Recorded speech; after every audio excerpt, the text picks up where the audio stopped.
अस्सलामुअलैकुम दोस्तों, मैं हूं नासिर और आप देख रहे हैं चैनल वाईटी। दोस्तों, आज मैं आपके लिए यूएई, दुबई, अबू धाबी की लेटेस्ट जॉब वैकेंसीज लेके आया हूं। तो चलते हैं तफसील की तरफ। तो फर्स्ट जॉब दुबई में होटल के लिए वेटर और वेट्रेस चाहिए। लेस दैन 1 ईयर एक्सपीरियंस होना चाहिए। डिस्क्रिप्शन में फ़ोन नंबर और ईमेल दोनों मौजूद है, रब्ता कर लें। और second job heavy truck driver चाहिए दुबई ट्रांसपोर्टेशन कंपनी के लिए। मिनिमम 2 ईयर का एक्सपीरियंस होना चाहिए। डिस्क्रिप्शन में ईमेल और फ़ोन नंबर दोनों मौजूद है, रब्ता कर लें। और नेक्स्ट इलेक्ट्रिकल इंजीनियर की ज़रूरत है दुबई में। डिस्क्रिप्शन पढ़कर रब्ता कर लें, ईमेल मौजूद है। और अबू धाबी होटल के लिए वेटर और कैशियर की ज़रूरत है। 2000 से 2500 तक सैलरी होगी। 2 से 5 साल का एक्सपीरियंस होना चाहिए। डिस्क्रिप्शन में ईमेल और नंबर दोनों मौजूद है, रब्ता कर लें। और हाउसकीपिंग असिस्टेंट चाहिए फैसिलिटी मैनेजमेंट कंपनी के लिए दुबई में। 1500 से 2000 तक सैलरी है। 1 से 2 साल का एक्सपीरियंस होना चाहिए।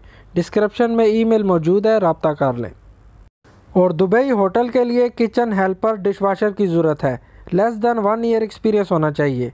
डिस्क्रिप्शन में ईमेल और फ़ोन नंबर दोनों मौजूद है, रब्ता कर लें।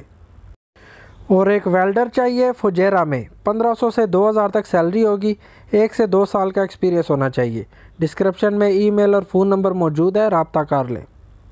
और सिक्योरिटी गार्ड की ज़रूरत है फैसिलिटी मैनेजमेंट कंपनी के लिए दुबई में। लेस दैन 1 ईयर एक्सपीरियंस होना चाहिए। डिस्क्रिप्शन में ईमेल और फ़ोन नंबर मौजूद है, रब्ता कर लें। और एक होटल में स्टाफ की ज़रूरत है दुबई में। हाउसकीपिंग रूम अटेंडेंट चाहिए, गेस्ट रिलेशन ऑफिसर चाहिए, फ्रंट डेस्क रिसेप्शनिस्ट चाहिए, मेंटेनेंस स्टाफ चाहिए। नंबर और ईमेल दोनों डिस्क्रिप्शन में मौजूद है, रब्ता कर लें। और bike driver motor bike delivery man चाहिए दुबई में। लेस दैन 1 ईयर एक्सपीरियंस होना चाहिए। डिस्क्रिप्शन में ईमेल और फ़ोन नंबर मौजूद है, रब्ता कर लें। हैवी और लाइट ड्राइवर चाहिए ट्रांसपोर्टेशन कंपनी के लिए दुबई में। 2 से 5 साल का एक्सपीरियंस होना चाहिए। डिस्क्रिप्शन पढ़कर रब्ता कर लें। फ़ोन नंबर और ईमेल दोनों मौजूद हैं। और टेक्निकल स्टाफ चाहिए फैसिलिटी मैनेजमेंट कंपनी के लिए दुबई में। लेस दैन 1 ईयर एक्सपीरियंस होना चाहिए। डिस्क्रिप्शन में ईमेल और फ़ोन नंबर दोनों मौजूद है, रब्ता कर लें। और दोस्तों, आपके पास इन जॉब्स में से किसी भी काम का एक्सपीरियंस है तो ज़रूर अप्लाई करें। वीज़ा बिल्कुल फ्री है। और वीडियो अच्छी लगी तो सब्सक्राइब कीजिएगा। मिलते हैं अगली वीडियो में।